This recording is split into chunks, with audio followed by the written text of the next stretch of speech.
telah menerima dan mendengarnya. Turutilah itu dan bertobatlah.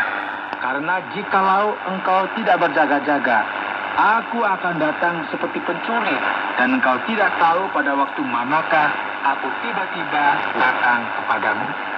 Tetapi di Sardes ada beberapa orang yang tidak mencemarkan pakaiannya. Mereka akan berjalan dengan aku dalam pakaian putih, karena mereka adalah layak untuk itu. Barang siapa menang, ia akan dikenakan pakaian putih yang demikian. Aku tidak akan menghapus namanya dari kitab kehidupan, melainkan aku akan mengaku namanya di hadapan Bapakku dan di hadapan para malaikatnya. Siapa bertelinga, hendaklah ia mendengarkan apa yang dikatakan Roh kepada jemaat-jemaat.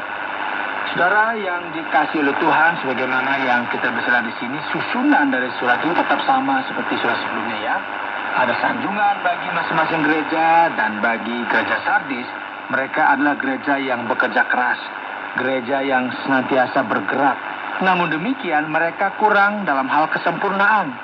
Prosedur dari gereja ini jelas menyatakan kedangkalannya, dan penting sekali mereka untuk bangkit dan bertobat, sesuai dengan apa yang kita lihat dalam firman Tuhan ini.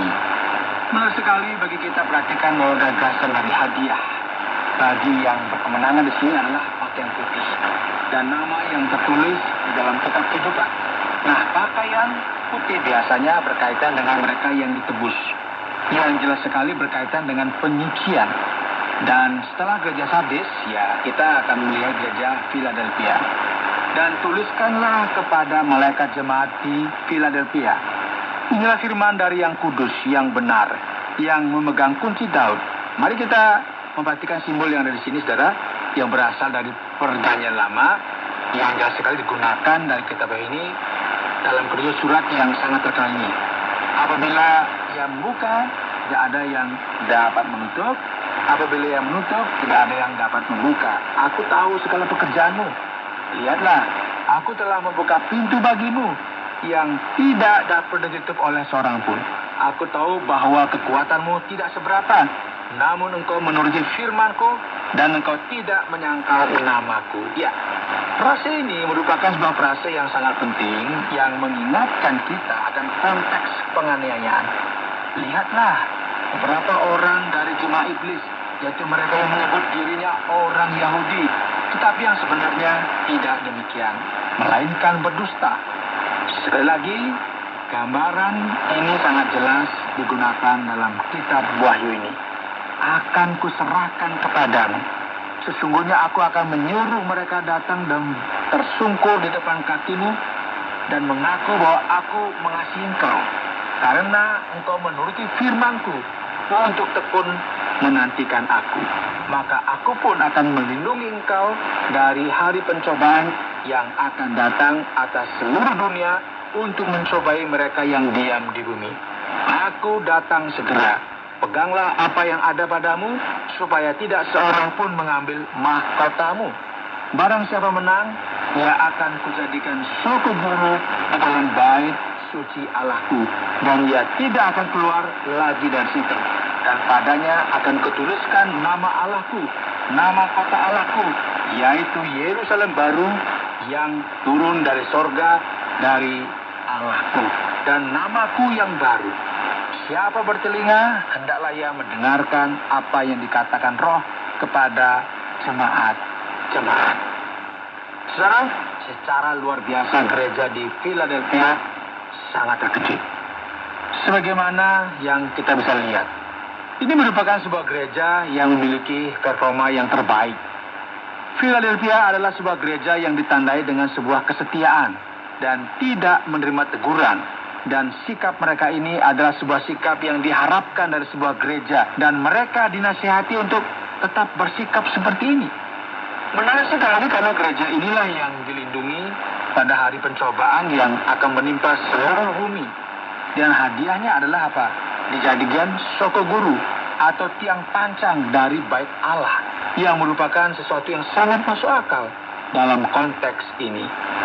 Saudara, orang-orang pada zaman dulu biasanya akan menorehkan nama pada tiang pada kota-kota dalam zaman Yunani kuno.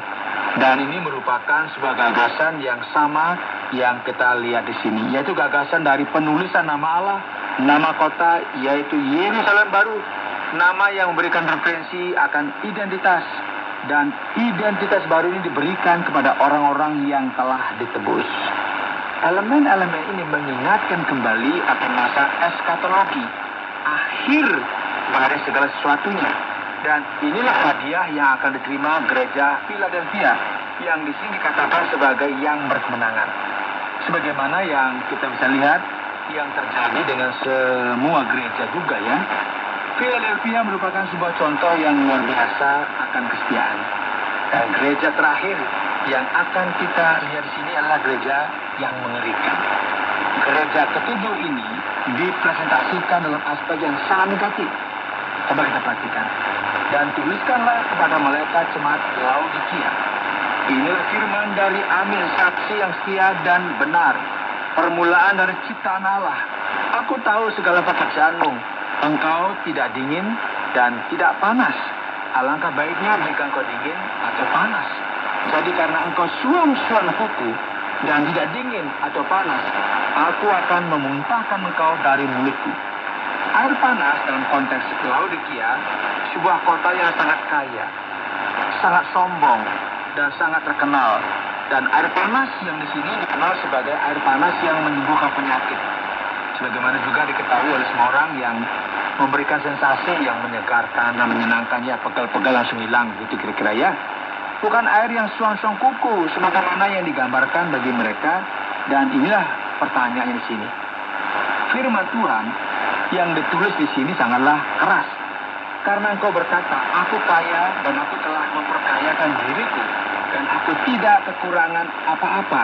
Dan karena engkau tidak tahu bahwa engkau melarat dan malang, miskin, buta dan telanjang, maka aku menasihatkan engkau supaya engkau membeli daripada emas yang telah dimurnikan dalam api.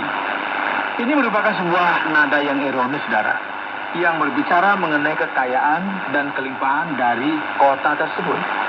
Agar engkau menjadi kaya dan juga pakaian putih supaya engkau memakainya, agar jangan kelihatan ketelanjanganmu yang memalukan. Ini memberikan referensi, ya, ada pekerjaan tekstil yang sangat terkenal di kota ini. Dan lagi minyak untuk melumas matamu supaya engkau dapat melihat.